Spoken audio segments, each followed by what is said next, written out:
Hello guys, welcome back to my YouTube channel EN learners. I hope आप सब अच्छे होंगे। तो चलिए गाइज, आज की वीडियो को स्टार्ट करते हैं। जैसे कि आप स्क्रीन पर देख पा रहे होंगे, आज हम डिस्कस करने वाले हैं सीटेट 2022, जो कि हमारे दिसंबर में एग्जाम होने वाला है। आज हम इसको लेकर अपना डिस्कशन करेंगे। जैसे कि आप यहाँ पर देख पा रहे होंगे कि फर्स्ट अटैम्प्ट में कैसे सीटेट क्वालिफाई करें, इसकी हम कंप्लीट स्ट्रैटेजी आपके साथ शेयर करेंगे। तो आप वीडियो में बने रहना, क्योंकि जो मैं आपके साथ इंपॉर्टेंट पॉइंट डिस्कस करने वाली हूँ, अगर आप उन्हें फॉलो करते हो तो आपका सीटेट जो है वो 100% क्वालिफाई हो जाएगा।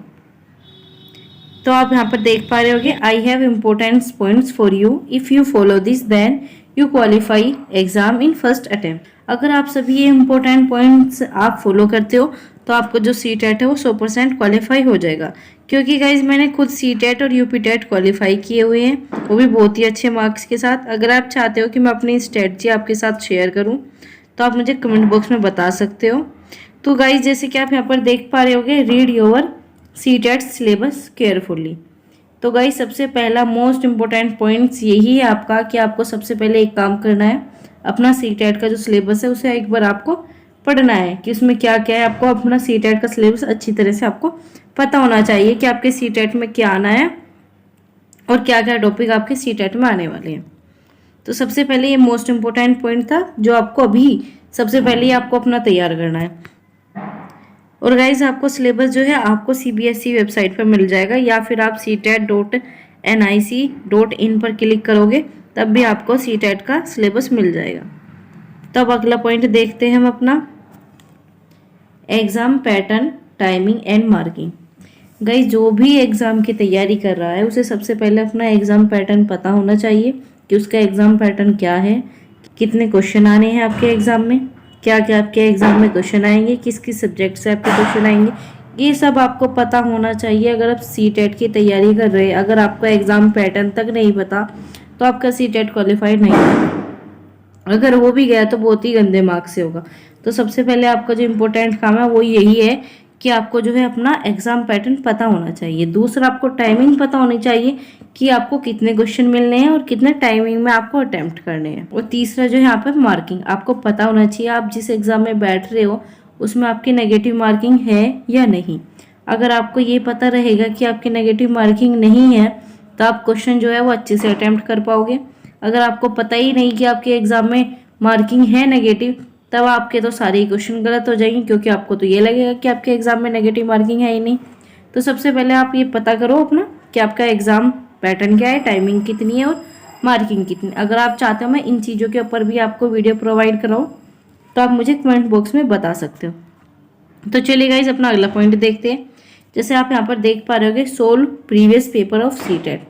जो आपका सबसे मोस्ट इम्पोर्टेंट काम है वो ये है, आपको कोई भी अपना सिलेबस के टॉपिक को क्लियर करने से पहले, या आप अपना अगर सिलेबस पढ़ रहे हो उसके अकॉर्डिंग आपने अगर क्लासेस वगैरह या फिर बुक्स से पढ़ना शुरू कर दिया है तो वो चीज़ आप सबसे बाद में करना। सबसे पहले आपको क्या करना है, आपको अपने सीटेट के जो प्रीवियस पेपर है आपको सबसे पहले उन्हें चेक करना है कि उसमें क्वेश्चन जो है कैसे पूछे जाते हैं, किस तरह के उसमें क्वेश्चन आ रहे हैं। आपको सबसे पहले अपना सीटेट का प्रीवियस पेपर जो है वो ज़रूर देख ले। और अगर आप चाहते हो मैं सीटेट का प्रीवियस पेपर की भी वीडियो दूं तो आप मुझे कमेंट बॉक्स में बता सकते हो। अगली जो वीडियो हो जाएगी वो आपके प्रीवियस पेपर से रिलेटेड हो जाएगी। जब आप उसमें अपने क्वेश्चन देख लोगे कि किस टाइप के क्वेश्चन आते हैं, किस टाइप के नहीं, उससे जो है आपकी 20% तैयारी ऐसे ही हो जाएगी, क्योंकि आपका जो माइंड है वो इतना समझ जाएगा, इतना डेवलप हो जाएगा कि आपके सीटेट में जो है क्वेश्चन कैसे पूछे जाते हैं और कैसे आपको अटैम्प्ट करने होते हैं। तो चलिए अगला पॉइंट देखते हैं। दूसरा पॉइंट है हमारा, solve all previous paper of UPTET and other TET for practice. जब आप अपना सिलेबस कवर कर लोगे, आप सीटेट के सारे प्रीवियस पेपर कर लोगे जितने भी, गाइस कम से कम आप 2018 से ले 2021 तक के सारे प्रीवियस पेपर सोल्व कर लेना सीटेट के। क्योंकि गाइस आपके क्वेश्चन बहुत ही रिपीटेड पूछे जाते हैं, बहुत ही ज़्यादा। जिन बच्चों ने पिछली बार का यूपीटेट दिया होगा उन्हें पता होगा, उनके 60 से प्लस क्वेश्चन जो है वो प्रीवियस पेपर के ऐसे ही दिए हुए थे। तो सबसे पहले जो काम है आपका वो सबसे पहले यही काम है कि आपको प्रीवियस पेपर करने हैं। जब आपका सारा सिलेबस हो जाए, जब आप अपना लगभग सारा सिलेबस कवर कर लो, तब आप प्रैक्टिस के लिए सबसे पहले अपने यूपीटेट के प्रीवियस पेपर को खोलो और उनमें प्रैक्टिस करना स्टार्ट कर दो। क्योंकि अगर आप प्रीवियस पेपर की प्रैक्टिस करते हो तब आपके जो बहुत से क्वेश्चन हैं वो बहुत अच्छे से तैयार हो जाएंगे, और जो आपके रिपीटेड क्वेश्चन पूछे जाने हैं वो भी आपके बहुत अच्छे से तैयार हो जाएंगे। और दूसरा, अगर आपके यूपी टेट आपकी प्रैक्टिस के लिए कम पड़ रहे हैं तो आप अदर टेट से भी प्रैक्टिस कर सकते हो। अदर टेट में जैसे कि आपका रीट आ सकता है, क्योंकि रीट के भी क्वेश्चन लगभग ऐसे ही होते हैं जैसे आपके यूपी टेट और सी टेट के होते हैं। और इसके अलावा आप एच टेट के भी क्वेश्चन उठा सकते हो प्रैक्टिस के लिए। ये सबसे बेस्ट मेथड है आपका जो सी टेट कलेक्ट करने का है, क्योंकि मैं ये सब चीज़ अपने एक्सपीरियंस से आपको शेयर कर रही हूँ। तो आपको सबसे पहले क्या करना है, सी टेट के प्रीवियस पेपर देखना है, उसके बाद आपको अपना सिलेबस कवर करना है, और प्रैक्टिस के लिए जो है आपको यूपी टेट या फिर अदर टेट से प्रैक्टिस करनी है। तो अगला पॉइंट देखते हैं अपना, attempt all question in exam. तो गाइज आपकी कोई भी नेगेटिव मार्किंग नहीं है इन एग्ज़ाम में, तो आपको क्या करना है, आपको सारे क्वेश्चन जो है वो अटेम्प्ट करने हैं एग्ज़ाम में। आपको कोई भी क्वेश्चन जो है वो स्किप करके नहीं आना। आपके जो 150 क्वेश्चन है वो आपको सारे ही अटेम्प्ट करने हैं। तो अगला पॉइंट देखते हैं हम अपना, when you solve questions then think like a teacher. तो जो ये पॉइंट है ना, ये आपको है ना सी टेट जो है बहुत ही अच्छे मार्क्स से क्रैक करा देगा। क्योंकि अगर आप एग्ज़ाम में एज ए टीचर की थिंकिंग रखते हो तो आपके जो क्वेश्चन है ना वो बिना प्रैक्टिस के या फिर बिना सिलेबस कवर करे भी आपके क्वेश्चन जो है वो सही होते चले जाएंगे। क्योंकि वहाँ पर जो आपको एग्ज़ाम देना होता है वो एक टीचर का ही देना होता है, तो आप उसमें एक स्टूडेंट की तरह नहीं सोचना आपको। वहाँ पर आपको जो है एक टीचर की तरह ही सोच के उन क्वेश्चन के जो है आंसर अटेम्प्ट करने हैं।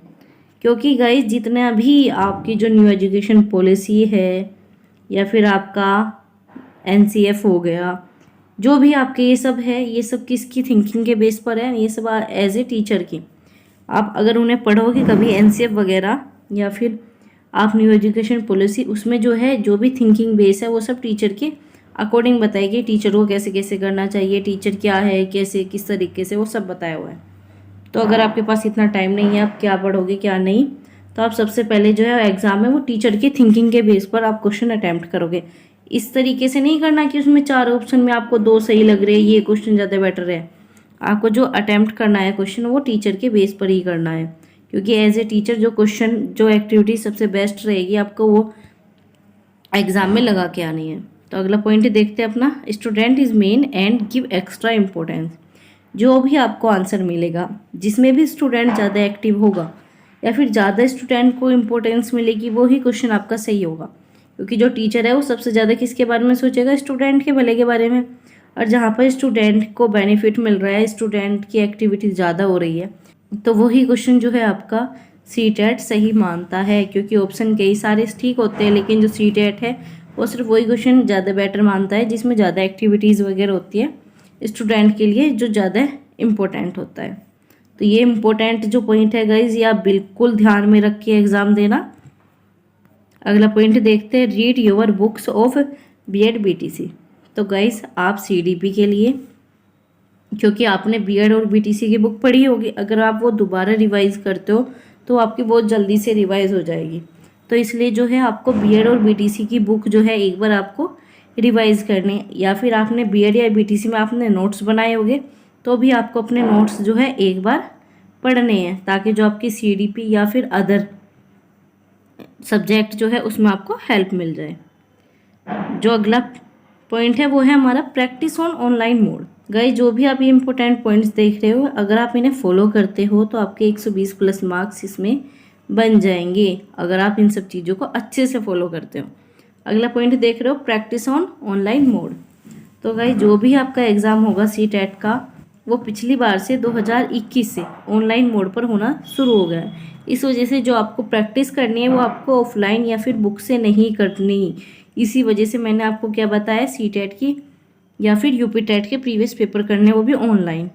आपको ऑनलाइन बहुत सारी वेबसाइट मिल जाएगी जहाँ पर यूपी या फिर सी टेट के पेपर पड़े हुए होते हैं, या फिर आप जो CBSE के ने भी है ना प्रीवियस पेपर डाले हुए होते हैं सी टेट के, आप वहाँ पर भी जाकर अपनी प्रैक्टिस कर सकते हो। और आपको प्रैक्टिस जो है ऑनलाइन मोड में करनी है, यानी या तो आप अपने फ़ोन से करो या फिर आप अपने लैपटॉप या फिर कंप्यूटर से करो। इससे आपको जो एग्ज़ाम हॉल में आपको प्रैक्टिस हो जाएगी ऑनलाइन से, और आप जब क्वेश्चन अटैम्प्ट करोगे तब आपको बहुत ही ईजीली आपके क्वेश्चन जो है वो सही होते चले जाएंगे, क्योंकि आपको वहाँ स्क्रीन का भी इफेक्ट नहीं पड़ेगा, क्योंकि आपने उस चीज़ की पहले से तैयारी की हुई है। आप स्क्रीन पर अच्छे से पढ़ भी पाओगे, क्योंकि बहुत से बच्चे जो किताबों से पढ़ते हैं वो स्क्रीन में क्वेश्चन अटैम्प्ट करने में ज़्यादा टाइम लगाते हैं, लेकिन जब आप ऑनलाइन क्वेश्चन अटैम्प्ट करोगे तब आपकी जो उस चीज़ को लेकर प्रैक्टिस हो जाएगी। तो इस वजह से जो है आपको ऑनलाइन मोड में ही क्वेश्चन अटैम्प्ट करने हैं। तो चलिए गाइस अपना अगला पॉइंट देखते हैं जो कि हमारा लास्ट पॉइंट है, रीड एनसीईआरटी। अगर आप एनसीईआरटी पढ़ते हो, जैसे कि आपको पता है इस बार आपके पास जो है वो टाइम बहुत कम है, इस वजह से ही मैं आपके साथ ये इंपॉर्टेंट पॉइंट डिस्कस कर रही हूँ, जिसके कारण आप बहुत ही कम समय में अच्छे मार्क्स प्राप्त कर सकते हो। इसलिए आपको, अगर आपके पास टाइम है तो आप एनसीईआरटी को रीड कर लेना। और ईवीएस हो गई आपकी और एसएसटी, इसके लिए तो आप एनसीईआरटी ज़रूर पढ़ लेना, क्योंकि जो ये क्वेश्चन आएंगे ये आपके एनसीईआरटी से आते हैं। जबकि जो सीडीपी या फिर मैथ वगैरह होगी, इनकी आप प्रैक्टिस करोगे उससे आपके कवर हो जाएंगे, या फिर आपके बीएड या फिर बीटीसी की बुक से कवर हो जाएंगे। लेकिन आप अगर एनसीईआरटी पढ़ना चाहते हो तो उसमें आप ईवीएस की और एसएसटी की ज़रूर पढ़ लेना, जिससे आपके जो है क्वेश्चन सही हो जाए एग्ज़ाम में। तो गाइज़ ये हमारे कुछ ऐसे इंपॉर्टेंट पॉइंट्स थे, अगर आप इन्हें फॉलो करते हो तो आपका जो सीटेट है वो एक ही बार में क्वालिफाई हो जाएगा। और ये सब चीज़ें मैंने की हुई भी है, मैंने सीटेट जो है फर्स्ट ही अटैम्प्ट में अपना क्वालिफाई कर लिया था। अगर आप चाहते हो कि मैं आपके साथ और अपनी स्ट्रेटजी शेयर करूँ तो आप मुझे बता सकते हो कमेंट बॉक्स में। और गाइज़ अगर आपको वीडियो अच्छी लगी हो तो प्लीज़ वीडियो को लाइक करना ना भूलें और अपने दोस्तों के साथ शेयर करना ना भूलें। जैसे कि आपको पता है ये वीडियो बहुत ही इंपॉर्टेंट है आपके लिए, तो इस वीडियो को ज़्यादा से ज़्यादा आप अपने दोस्तों के साथ शेयर करना। और गाइज़ अगर आपको इसकी पीडीएफ चाहिए या फिर आपको कोई भी इंपॉर्टेंट पीडीएफ चाहिए, आप मेरे टेलीग्राम चैनल को ज्वाइन कर सकते हो। और गाइज़ जो भी मेरे चैनल पर नया जुड़ा है, अगर उन्होंने मेरे चैनल को अभी तक सब्सक्राइब नहीं किया तो जाकर मेरे चैनल को सब्सक्राइब कर लीजिए और बेल आइकन को प्रेस करना ना भूलें, ताकि जितनी भी सीटेट से रिलेटेड इम्पोर्टेंट वीडियोस जो आएगी मेरी, उसकी नोटिफिकेशन आपको मिल सके। और गाइज़ अगर आपको किसी भी प्रकार का डाउट है तो आप मुझे कमेंट बॉक्स में बता सकते हो। तो गाइज़ बस आज की वीडियो में इतना ही। Thanks for watching, keep learning, keep supporting.